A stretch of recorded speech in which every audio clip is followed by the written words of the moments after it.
ठाकरे बंधूंच्या युतीवर पहिल्यांदाच राज ठाकरेंचे पुत्र अमित ठाकरे यांनी प्रतिक्रिया दिली आहे, ज्यामुळे नव्या पिढीचा युतीसाठी ग्रीन सिग्नल असताना घोडं नेमकं मग अडलंय कुठे असा प्रश्न विचारला जातोय। पाहूयात याबद्दलचाच आमचा खास रिपोर्ट। ज्युनियर ठाकरेंचा युतीसाठी ग्रीन सिग्नल।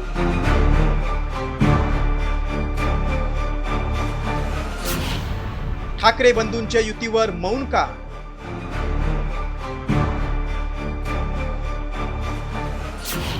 ठाकरे बंधूंची सकारात्मक चर्चा कधी? ठाकरे बंधूंच्या एकत्र येण्याच्या चर्चेला आता वेग आलाय। 7 प्रतिसादानंतर सुरू झालेली युतीची चर्चा मध्यंतरी थंडावली होती, मात्र आता शिवसेना मनसे युतीला ठाकरेंच्या नव्या पिढीचाही ग्रीन सिग्नल असल्याचं चित्र दिसतंय। त्यामुळे आता तरी ठाकरे बंधू ज्युनियर ठाकरेंच्या मध्यस्थीनं एकत्र येतील का असा प्रश्न विचारला जातो। मला वाटतं त्यांच्याकडे एकमेकांचे नंबर आहेत, ते बोलू शकतात। त्याच्यामुळे मी तुमच्या समोर येऊन काही होणार नाही। आणि हे जे येतोय ते कशासाठी येतोय तुम्हाला पण माहिती आहे की जे बोलतायत सकाळी उठून ते कोणाला फसवताय तुम्ही?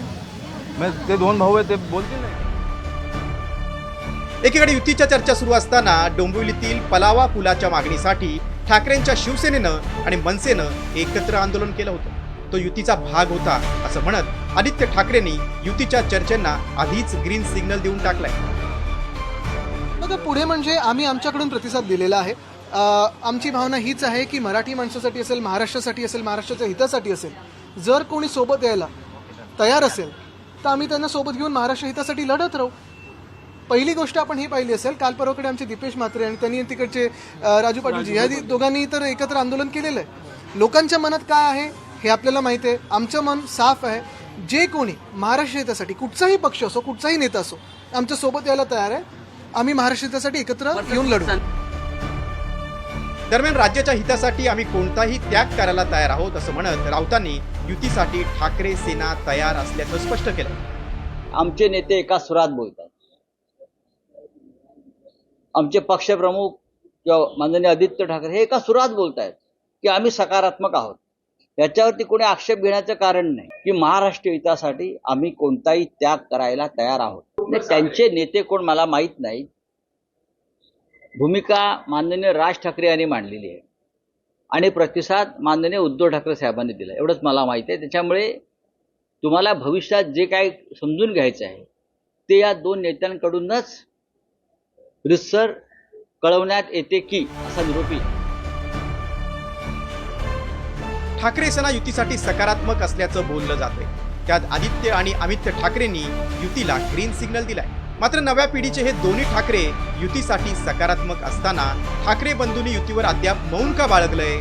पालिका निवडणुकीच्या अनुषंगानं युतीच्या चर्चेला उधाण आणून दोन्ही ठाकरे राजकीय अस्तित्वाची चाचपणी करतायत का? पालिका निवडणुकीत एकत्र येण्यासाठी ठाकरे बंधू कोणती नवी रणनीती आखतील हे पाहणं उत्सुकतेचं ठरणार आहे। ब्युरो रिपोर्ट, साम टीव्ही न्यूज। तर आता संदीप देशपांडे काय म्हणतात बघा। दररोज सकारात्मक आहे असं सांगून युती कशी होईल असा प्रश्न मनसेचे नेते मुंबईचे शहराध्यक्ष संदीप देशपांडेंनी केलाय। मनसे युतीसाठी सकारात्मक आहे, मात्र राज ठाकरेंकडे प्रस्ताव यायला हवा असं देखील देशपांडेंनी म्हटलंय।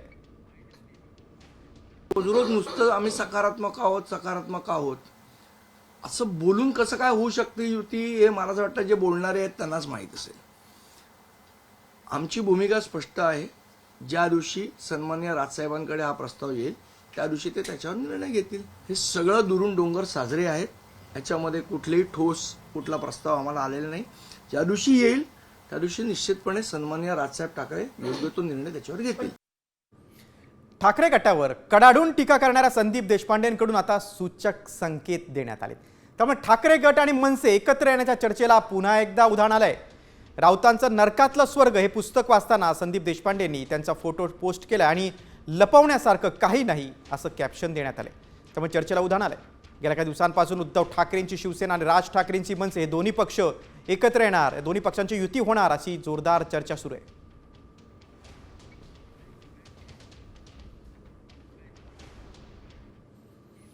बातम्या नाशिकच्या राजकीय वर्तुळातून मनसेच्या कार्यालयात ठाकरेंचे पदाधिकारी दाखल झाले, त्यामुळे दोन्ही ठाकरे बंधू जे एकत्र येण्याच्या चर्चेला पुन्हा एकदा उधाण आलंय। दोन्ही ठाकरेंच्या पक्षाची जवळीक वाढलेली आहे. कार्यक्रमांनाही दोन्ही ठाकरेंचे पक्ष एकत्र आलेत.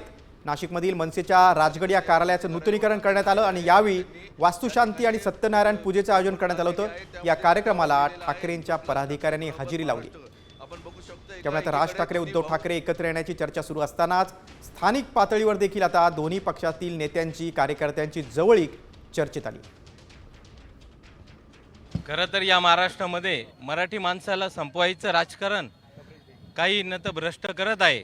परंतु दोन्ही ठाकरे बंधू ज्यावेळेस एकत्र येतील तर या महाराष्ट्रात एक नवीन लाट निर्माण होईल आणि ती लाट ह्या महाराष्ट्रातील फोडाफोडीच्या राजकारणाला एक चांगला खेळ बसवल्याशिवाय राहणार नाही असं मी या ठिकाणी सांगतो. आज संपूर्ण महाराष्ट्रामध्ये जे घाणेरडे राजकारण चालू आहे, जे हिंदू विरोधी राजकारण चालू आहे, या घाणेरडे राजकारण जे गद्दार करून गेले, शिवसेना प्रमुखांशी गद्दारी केली, राजसाहेबांना काही सैनिक सोडून गेले, आज महाराष्ट्राच्या राजकारणाची दिशा बदलण्यासाठी हिंदुत्वाला न्याय देण्यासाठी आज सन्माननीय आमचे शिवसेना पक्षप्रमुख आदरणीय उद्धव बाळासाहेब ठाकरे व सन्माननीय राजसाहेब ठाकरे यांनी एकत्र येणं ही आमच्या शिवसैनिकांसाठी काळाची गरज आहे.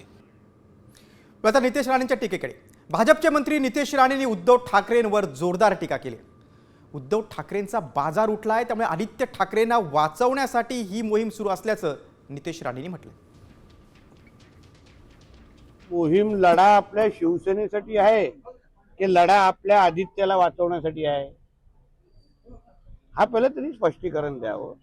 कारण का आता जो त्यांचा बाजार उठलेला आहे उद्धव ठाकरे आणि संजय राजाराम राऊतचा, ज्या पद्धतीने सगळे जवळचे निष्ठावान सैनिक महायुती म्हणजे प्रामुख्याने भारतीय जनता पक्ष शिवसेनेमध्ये शिंदे साहेबांबरोबर चालले असल्यामुळे आता बाजार उठल्यामुळे हे सगळी मोहीम बाहेर येते. म्हणून तो काय शिवसैनिकांसाठी दौरा नाही आहे, पण त्यांच्या आदू बाळासाठी आहे. ते उद्धव ठाकरेंनी स्पष्ट करून टाकावं आणि ही सगळी नौटंकी बंद करावी. आता पुढच्या राजकीय रिपोर्टकडे. ठाकरे गटाचे खासदार एकनाथ शिंदेंच्या संपर्कात असल्याची माहिती सूत्रांच्या हवाल्यानं दिली जाते. तर दुसरीकडे ऑपरेशन टायगरची चर्चा आहे. ऑपरेशन टायगर नेमकं काय आहे पाहूयात या स्पेशल रिपोर्टमधून. शिवसेनेचं पुन्हा ऑपरेशन टायगर.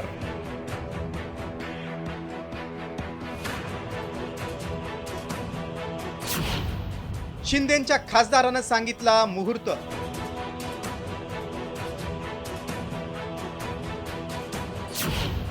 ठाकरेंचे 5 खासदार शिंदेंच्या संपर्कात.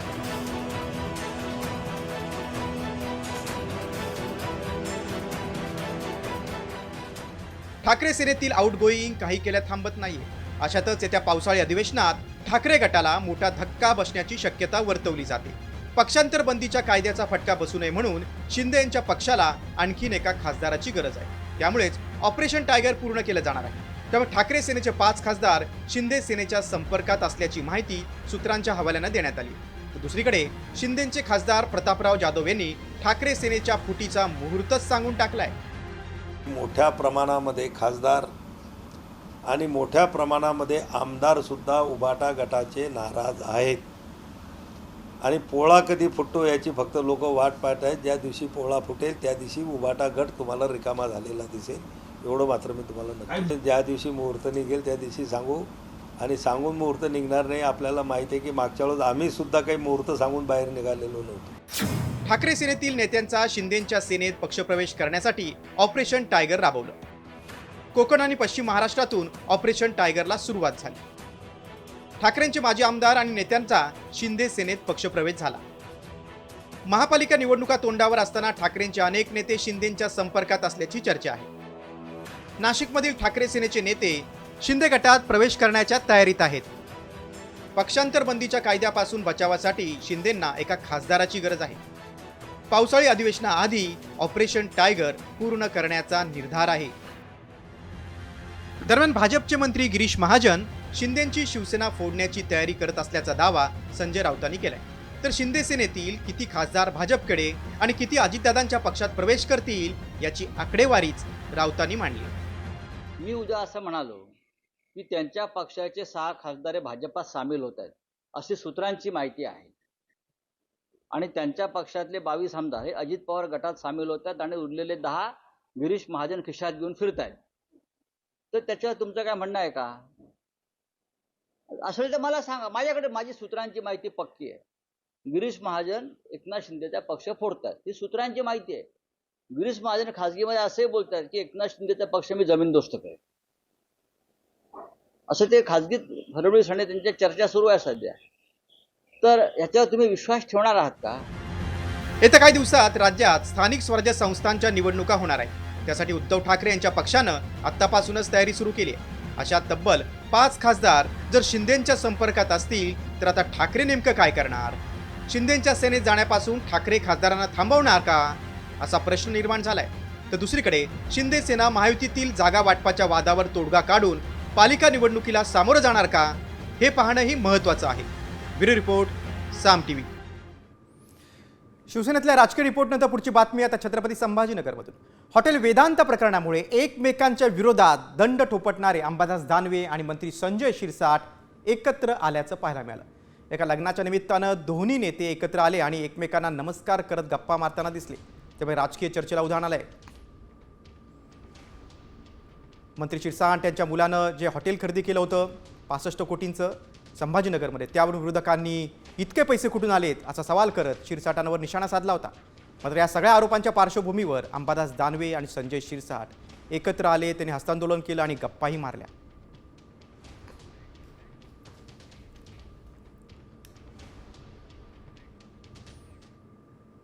पुढची बातमी आता राजकीय राड्याची अकोल्यातून. अकोला जिल्हा नियोजन समितीच्या सभेत अक्षरशः राडा झाला.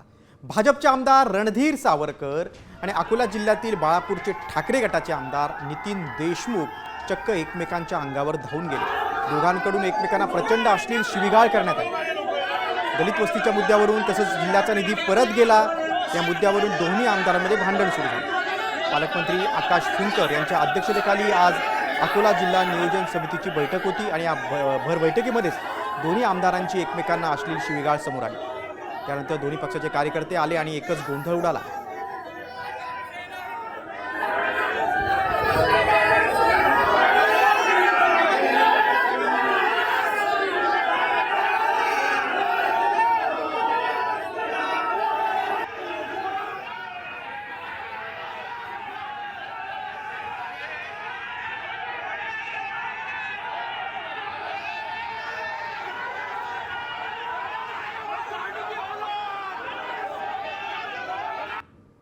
आठव्या महिन्यात जिल्हा परिषदनं प्रशासकीय मान्यता देऊन जिल्हा विभागाला सादर केल्या. 8व्या महिन्यात परमा दिल्या. मग यांनी निधीच रिलीज केला नाही. पण जिल्ह्याचा डीपीटीसीचा निधी 300 कोटी संपूर्ण निधी 10 मार्चला जमा झाला. 10 मार्चला मग 10 मार्चला जमा झाला. हे 31 तारखेला आम्ही पैसे वितरित केले म्हणतात आणि तो बीडीओवर गेला आणि तो वापस आला. का तुम्ही 31 मार्चला निधी रिलीज केला? मग 10 ते 30 तारखेपर्यंत तुम्ही काय केलं? मग कशाची वाट पाहिली? पैशाची वाट पाहिली का तुम्ही? तर दुसरीकडे संभाजीनगरात देखील भाजप आणि ठाकरे गट आमने सामने आले होते. संभाजीनगर शहरातील भाजप कार्यालयावर शिवसेना उद्धव ठाकरेचे पदाधिकारी आणि कार्यकर्ते, विधान परिषदेचे विरोधी पक्षनेते अंबादास दानवे यांच्या नेतृत्वाखाली आंदोलन होतं. शिवसेना ठाकरे गटाकडून क्या हुआ तेरा वादा या आंदोलनाची मोहीम सुरू आहे आणि या आंदोलनामध्ये छत्रपती संभाजीनगर शहरातील उस्मानपुरा भागात असलेल्या भाजपच्या कार्यालयावर आंदोलन करण्यात आले. शिवसेनेचे कार्यकर्ते, पदाधिकारी बहुजन कल्याण मंत्री अतुल सावे यांना त्यांनी निवेदन दिलं. त्यावेळी एकच गोंधळ झाला.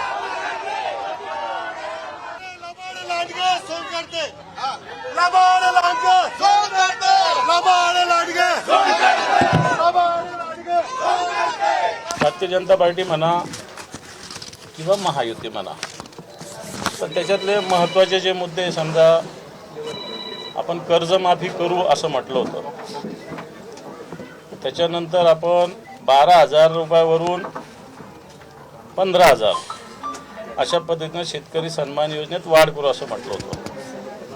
लाडक्या बहिणींना आपण 1,500 वरून 2,100 रुपये देऊ म्हटलं होतं. त्याच्यानंतर राज्यातील ग्रामीण भागात 45,000 गावात पाणंद रस्ते बांधण्यात येतील असं आपण म्हटलं होतं. आपण अन्नदाता जो आहे त्याला ऊर्जादाता करू अशा पद्धतीनं आपण म्हटलं होतं. तर याच्यातलं एकही आश्वासन आपल्या म्हणजे सरकारकडून पूर्ण झालेलं नाही आहे. पुढची बातमी आता एकनाथ शिंदेंच्या नाराजीची. उपमुख्यमंत्री शिंदे पुन्हा एकदा नाराज असल्याची चर्चा सुरू झालेली आहे. सह्याद्री अतिथीगृहात काल विविध विभागांच्या महत्त्वाच्या बैठकांचं आयोजन करण्यात आलं होतं. त्याकडे एकनाथ शिंदेंनी पाठ फिरवली. शिवसेना आणि भाजपमध्ये आगामी पालिका निवडणुकीच्या जागा वाटपावरून सुरू असलेली ओढाताण आणि निधी वितरणावरून अजित पवारांवरील रोष यामुळे महायुतीत पुन्हा एकदा नाराजी नाट्य रंगले. त्यामुळे शिंदे बैठकांसाठी गैरहजर राहिल्याची चर्चा आहे.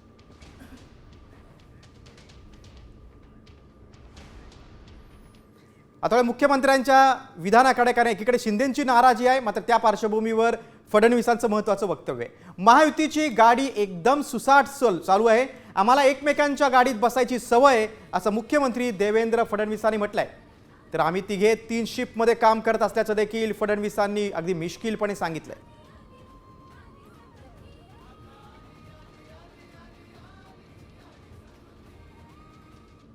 चांगलं ड्रायव्हिंग आहे. असं आहे की आम्हाला एकमेकाच्या गाडीत बसायची सवय आहे, ड्रायव्हिंगची सवय आहे आणि आमची गाडी अगदी छान चाललेली आहे.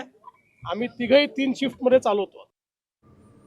समृद्धी महामार्गाच्या इगतपुरी टप्प्याचं उद्घाटन करताना मुख्यमंत्र्यांनी हे मिश्किल वक्तव्य केलं. मला पुढच्या बातमीकडे.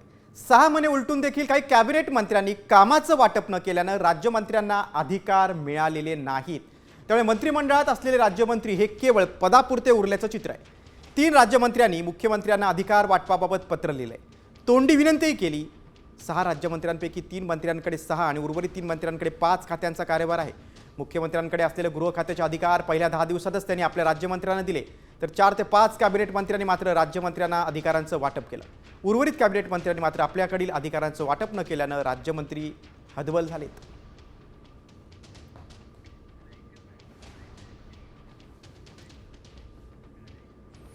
राजकीय बातम्यांनंतर पुढची बातमी आता कोरोनाची. राज्यात आज कोरोनाच्या नवीन 98 रुग्णांची नोंद झाली आहे. त्यामुळे सक्रिय रुग्णांची संख्या आता 548 वर गेली आहे. मुंबईत 34 रुग्णांची नोंद आहे. त्यामुळे नागरिकांना काळजी घेण्याचं आवाहन प्रशासनाकडून करण्यात आलंय. तर कोरोना रुग्णांवर सरकारी आणि खासगी रुग्णालयात उपचार सुरू आहेत.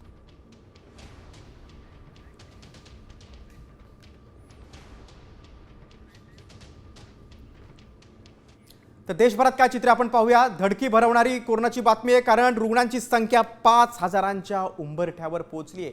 देशात आता 4866 सक्रिय रुग्ण आहेत. त्यामुळे केंद्रानं आता सर्वच राज्यांना सतर्कतेचा इशारा दिलाय. सर्व राज्यांना ऑक्सिजन, व्हेंटिलेटर, आयसोलेशन बेड आणि आवश्यक औषधांची उपलब्धता सुनिश्चित करण्याचे आदेश दिले. देशातील एकूण सक्रिय रुग्णांची संख्या 4866 आहे. त्यापैकी गेल्या 24 तासात 564 नवीन रुग्णांची नोंद झाली. सर्व राज्यांच्या सचिवांसोबत सुद्धा व्हर्च्युअल मीटिंग झाली. त्यांना सूचना दिलेल्या आहेत. गर्दीच्या ठिकाणी मास्क वगैरे वापरले पाहिजेत. ह्या ज्या काही त्या ठिकाणी गाईडलाईन काही सूचना होत्या कोरोनाला प्रतिबंध करण्याच्या, तर त्या सूचनांचं जनतेने पालन करावं. तीव्र ज्याला म्हणता येईल, मागची जशी लाट आली होती आपली 3री लाट, 2री लाटमध्ये जे काही त्या ठिकाणी प्रमाण तसं असं नाही आहे, पण तरी लोकांनी काळजी घ्यावी. कोरोना रुग्णांची वाढती संख्या आता शाळकरी मुलांसाठी आणि त्यांच्या पालकांसाठी चिंतेची बाब ठरते.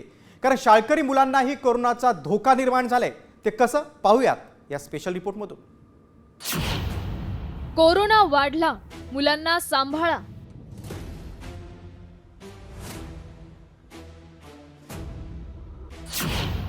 कोरोनामुळे वाढलं पालकांचं टेन्शन.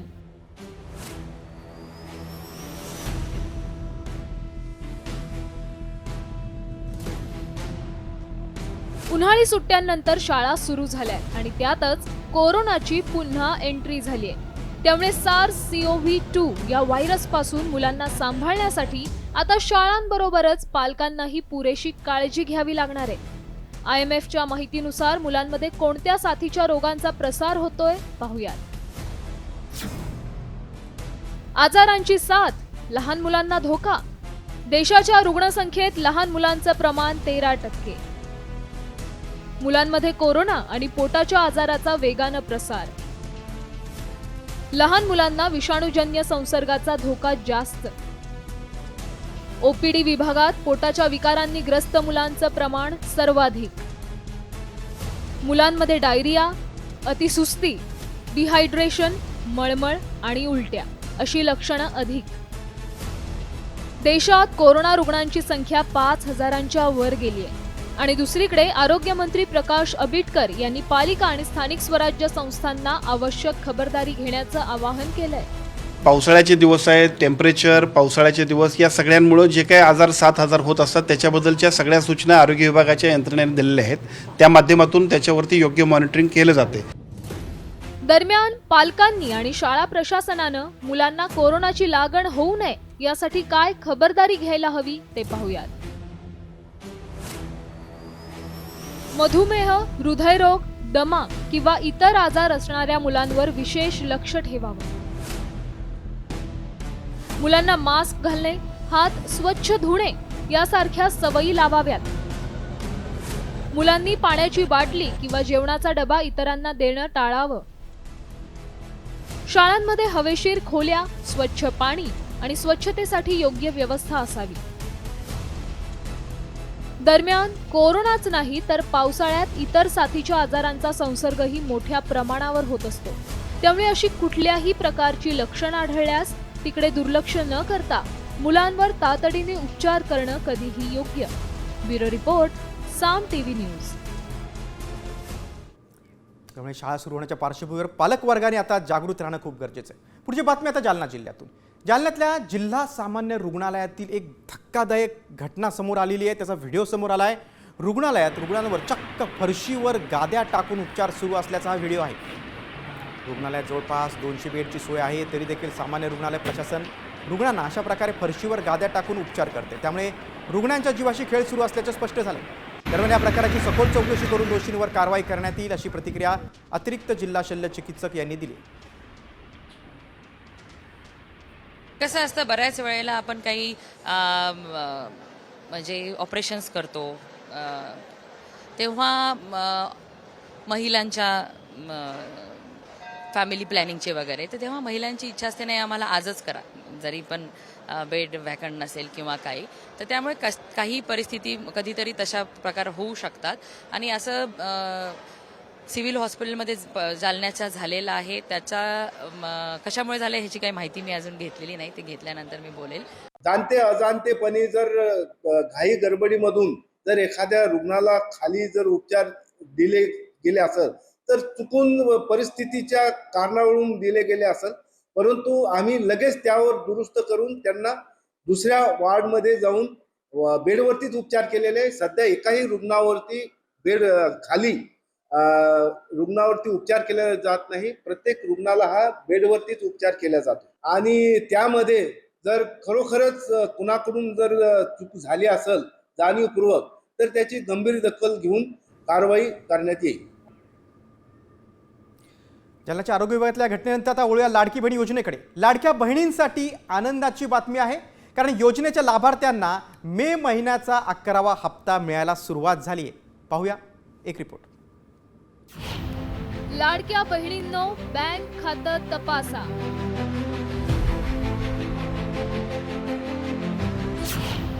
मेचा हप्ता मिळणार कधी?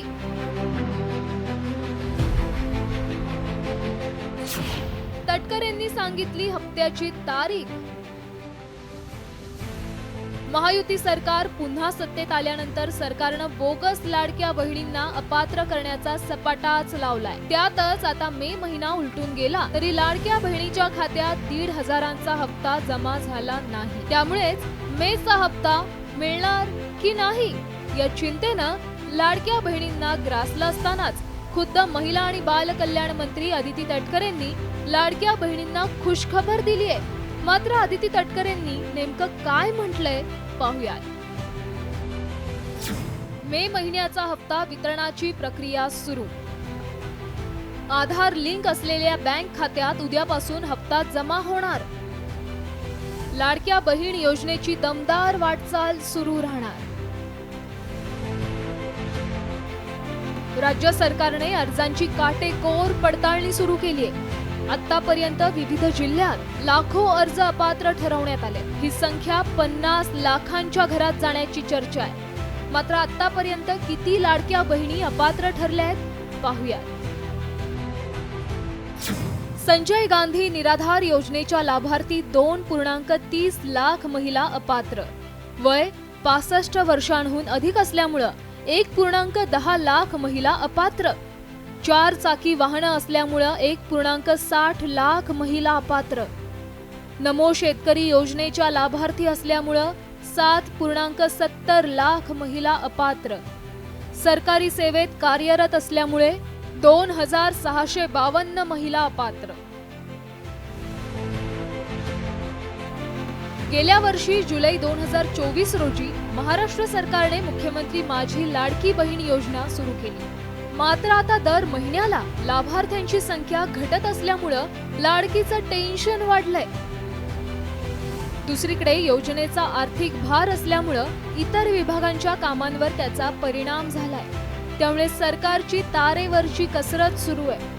त्यामुळे लाभार्थ्यांची संख्या कमी झाल्यास सरकारच्या तिजोरीचा भारही कमी होणार आहे. गरजू व्यक्तींनाच लाभ देण्याचा सरकारचा उद्देशही त्यामुळे पूर्ण होणार आहे. गिरीश निकम, साम टीव्ही, मुंबई. तर समृद्धी महामार्गाकडे. मुंबई ते नागपूर प्रवास आता केवळ 8 तासात करता येणार आहे. कारण समृद्धी महामार्गाच्या शेवटच्या टप्प्याचं लोकार्पण आज मुख्यमंत्र्यांच्या हस्ते झालंय.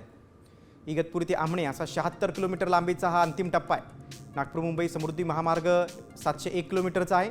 या महामार्गाचा नागपूर ते इगतपुरी हा 625 किलोमीटर टप्पा सध्या सेवेत आहे. मुंबई ते नागपूर प्रवास केवळ 8 तासात होणार आहे. तुम्ही सुसाट वेगाने या महामार्गावरून जाऊ शकता. 701 किलोमीटरचा हा समृद्धी महामार्ग आहे. तब्बल 55,000 कोटी रुपये खर्च करून 6 पदरी मार्ग असलेला हा मार्ग आहे. 10 जिल्हे, 26 तालुके आणि 390 गावांना हा महामार्ग जोडला जातो. इगतपुरीत सुमारे 8 किलोमीटरचा महाराष्ट्रातील सर्वात मोठा बोगदा आहे.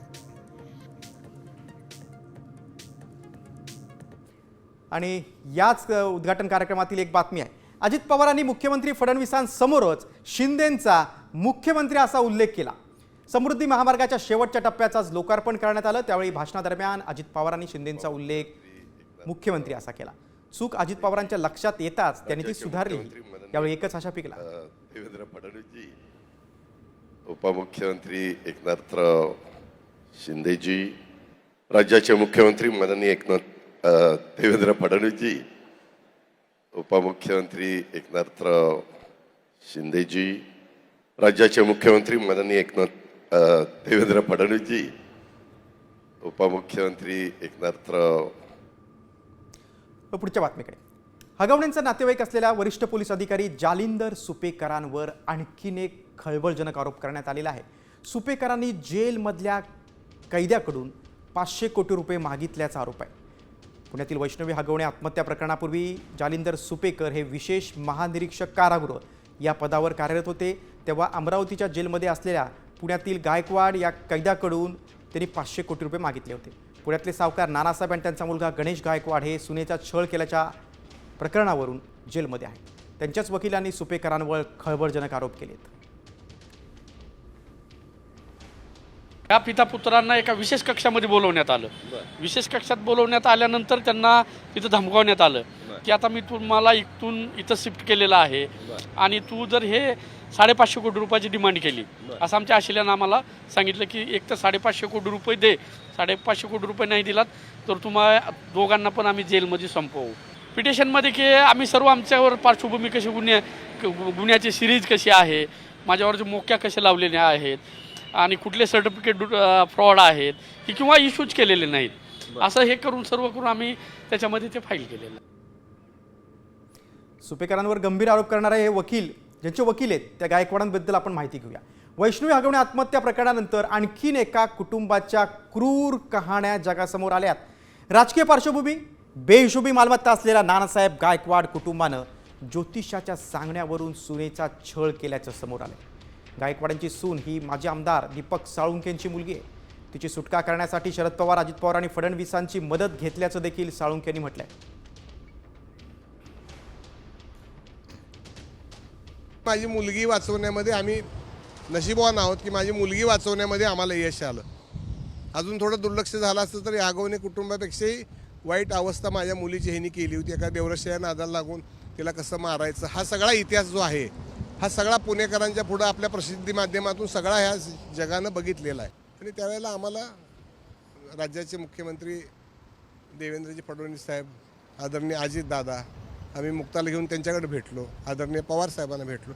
सगळ्यांनी प्रशासनाला सूचना दिल्या की या मुलीवर अन्याय झालेला आहे आणि सगळ्या गृह खात्यानं वगैरे सगळ्यांनी त्यावेळेला मनापासून तपासात मदत केली. कोण आहे पुण्यातील गायकवाड कुटुंब आणि नेमकं त्यांनी काय क्रूर कर्म केलंय ते आपण पाहूया. नानासाहेब आणि त्यांचा मुलगा गणेश गायकवाड हे पुण्यातील सावकार.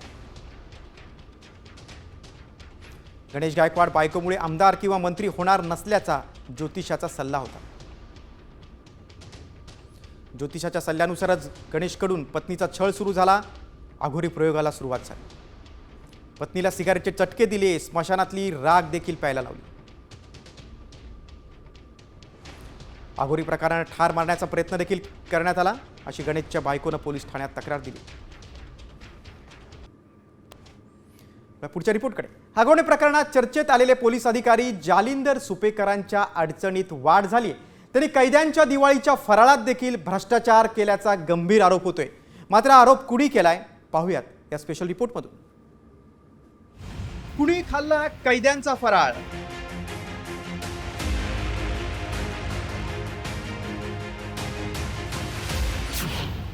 कैद्यांच्या दिवाळी फराळात भ्रष्टाचार?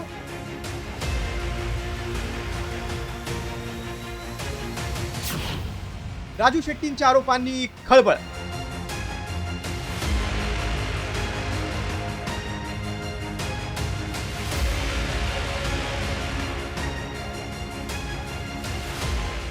पुण्यातील वैष्णवी हगवणे प्रकरणामुळे चर्चेत आलेले पोलीस अधिकारी जालिंदर सुपेकर नव्या वादात अडकले.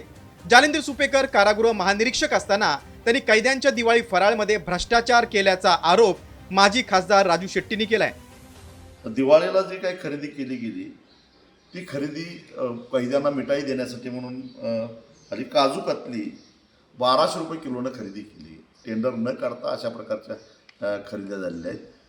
दुसरं उदाहरण द्यायचं झालं तर हे जे रेट त्यांनी लावले आहेत, माझ्याकडे सगळे आहे.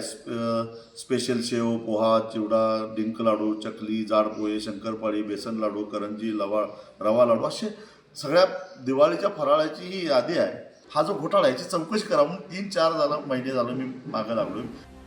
एवढंच नाही तर नामांकित कंपन्यांचे दर लावून सुपेकर आणि अमिताभ गुप्तांनी लोकल मार्केटमधून कैद्यांसाठी फराळ खरेदी केल्याचा आरोपही यावेळी करण्यात आलाय. तर हा फराळ घोटाळा 5 कोटींचा असल्याचा आरोप शेट्टींनी केलाय.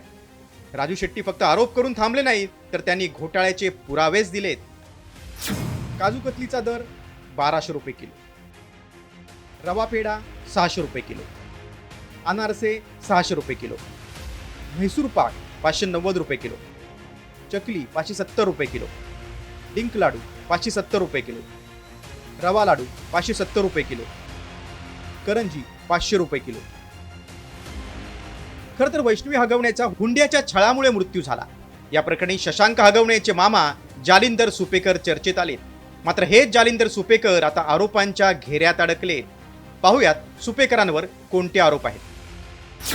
सुपेकरांनी कैद्यांकडून 300 कोटी रुपये मागितल्याचा आरोप भाजपचे आमदार सुरेश धस यांनी केलाय. बँकेच्या लॉकरमधून सोनं आणि पैसे हडपल्याचा सावकाराच्या वकिलाचा आरोप आहे. अमरावतीच्या गणेश गायकवाडच्या जामिनासाठी 550 कोटी रुपये मागितल्याचा आरोप आहे. हगवणे बंधूला अवैधरित्या शस्त्र परवाना दिल्याचा आरोप आहे.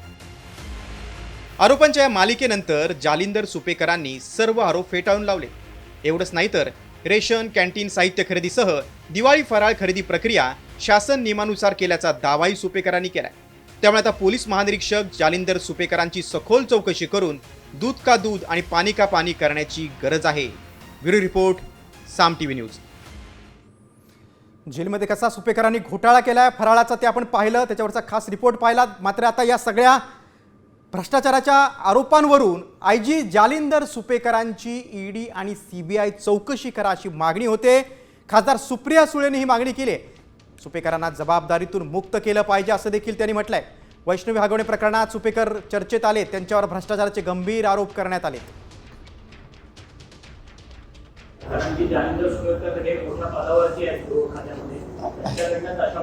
नाही, याची इन्क्वायरी झाली पाहिजे. याच्यासाठी नुसती SIT नाही, CBI ED लावा त्याच्यामध्ये.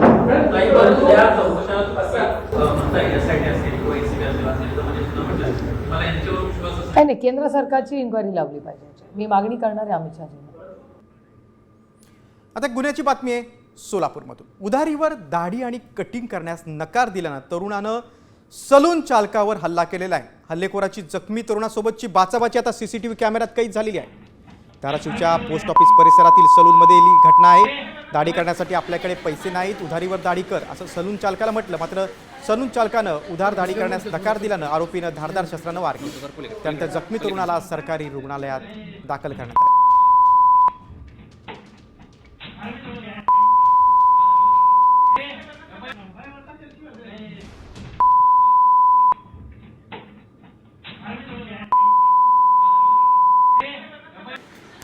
आता पुढच्या रिपोर्टकडे. बातमी आहे मंत्रालयातून.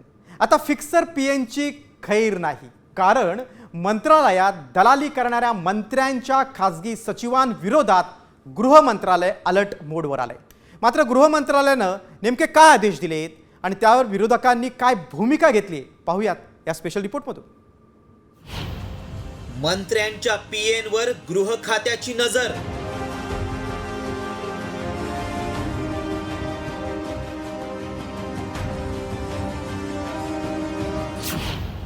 मंत्रालयातील दलाल हद्दपार होणार.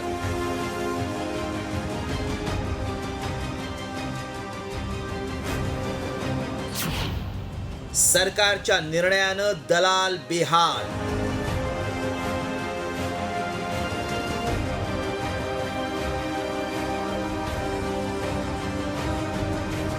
काही लोकांना तिथे पीएचं काम करता करता दलालीची सवय लागली.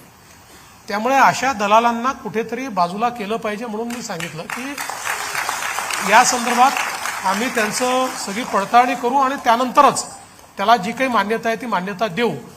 त्या आता ती आम्ही प्रक्रिया सुरू केली आहे. ऐकलत, फिक्सर पीए चालणार नाहीत अशी तंबीच मुख्यमंत्री देवेंद्र फडणवीसांनी मंत्र्यांना दिली होती. त्यामुळे मंत्र्यांचे दलाल पीए आणि पीएसचे धाबे दणाणले. मात्र धुळ्याच्या शासकीय विश्रामगृहावर सत्ताधारी आमदाराच्या पीएच्या खोलीत कोट्यवधी रुपयांची रोकड आढळून आली आणि एकच खळबळ उडाली. त्यामुळेच आता मंत्र्यांच्या खासगी सचिवांच्या मालमत्तांची माहिती गोळा करण्याचे आदेश गृह विभागानं दिलेत. हे आदेश नेमके काय आहेत पाहूयात. मंत्र्यांच्या पीए आणि पीएसवर EOW आणि लाचलुचपत प्रतिबंधक विभागाची नजर आहे.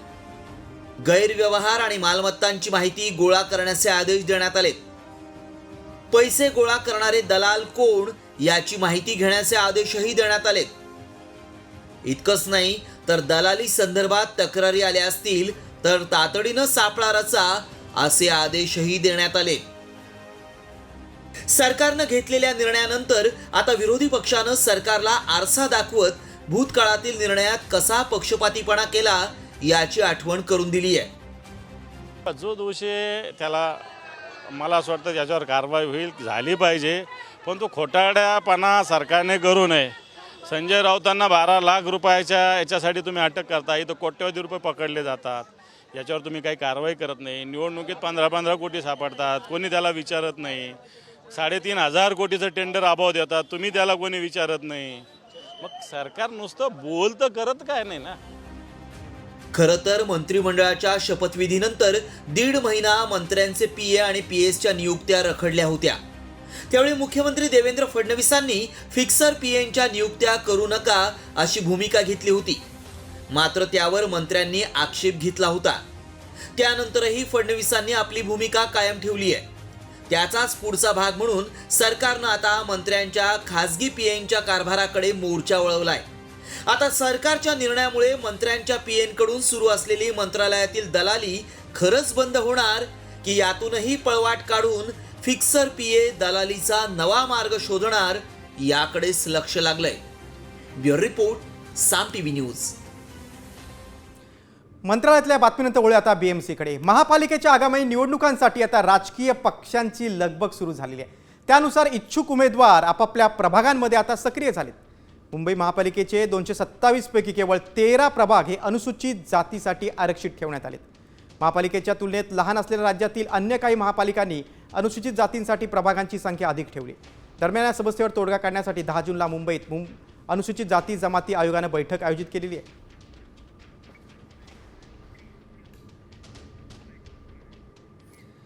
बातम्या बोलून परिसरातून. पुन्हा एकदा परप्रांतीय आणि मराठी वाद हा समोर आलाय. मुलुंड परिसरामध्ये परप्रांतीय रिक्षा चालकानं रिक्षा प्रवाशाशी हुज्जत घातली. मनसेचे अध्यक्ष राज ठाकरेंबद्दल अपशब्द देखील वापरले. उद्धट हिंदी भाषेत बोलल्याबद्दल मराठी माणसानं मनसे कार्यालयात तक्रार केली आणि त्यानंतर मनसे कार्यकर्ते अनिश खंडागळे आणि इतर कार्यकर्त्यांनी मनसे स्टाईलनं रिक्षा चालकाच्या कानशिलात लागावत त्याला माफी मागण्यास भाग पाडलं. यावेळी रिक्षा चालकानं माफी मागत पुन्हा असं करणार नसल्याचं स्पष्टीकरण दिलं.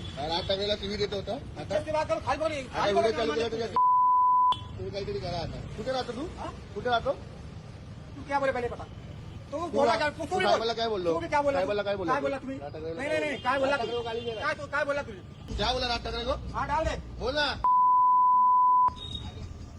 से बात कर रहा क्या बोला राज ठाकरे को क्या बोला हाँ राज ठाकरे क्या बोलेगा क्या बोला तूने क्या बोलेगा हाँ पक्का क्या बोल रहा हूँ इसलिए तुम लोग भले लोग क्या बोला तू राज ठाकरे का क्या बोला बोल ना क्या उत्तर भारतीय काय नाव तुझं जमुना प्रसाद ह्याने काय केलंय याच्या गाडीमध्ये एक आमचा मराठी पॅसेंजर बसला होता आणि त्याला बोलतो मराठीमध्ये बोलत नव्हता आणि त्याने याला जाब विचारलं तर हा बोलतो राज ठाकरे मेरा क्या उखाडेगा. याला आता आम्ही मनसे प्रसाद तर दिलेलाच आहे. हा आता तू इथे सर्वांसमोर माफी माग. मैं सर्व साहेबांना माफी मागतो. माझी चुकी आहे. मी तुझ्या पाया पाडतो. मला माफ करा. बोल राज साहेब ठाकरे मला माफ करा. राज ठाकरे साहेब मला माफ करा. अमित साहेब ठाकरे मला माफ करा. याच्या पुढे मी असं कधी करणार नाही. मराठी माणसांवर आणि कोणावरही असं काही बोलणार नाही. उलट पुढे काय नाही करणार. ठीक आहे. जय महाराष्ट्र बोल. राज्यातल्या विविध क्षेत्रातल्या बातम्यांचा वेध घेतल्यानंतर आता एक वेगळी बातमी आहे. मेल्यानंतरही तुम्हाला जिवंत राहता येणार आहे. 2050 पर्यंत माणूस अमर होणार आहे. मात्र माणसाला हे अमरत्व कसं मिळणार आहे पाहूयात या स्पेशल रिपोर्टमधून. माणूस अमर होणार, मेल्यानंतरही जिवंत राहणार.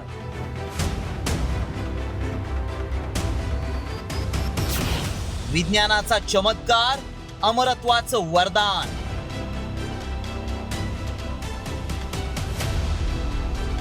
माणूस आता अमर होणार. आश्चर्य वाटून घेऊ नका. हे विधान आम्ही असंच करत नाहीये, तर याला विज्ञानाचा आधार आहे. येत्या 25 वर्षांनी तुम्ही या जगात नसाल तरीही तुम्ही अमर होऊ शकता. आम्ही जे सांगतोय ते ऐकून तुमचा गोंधळ उडाला असेल तेव्हा चला तोच क्लिअर करूया.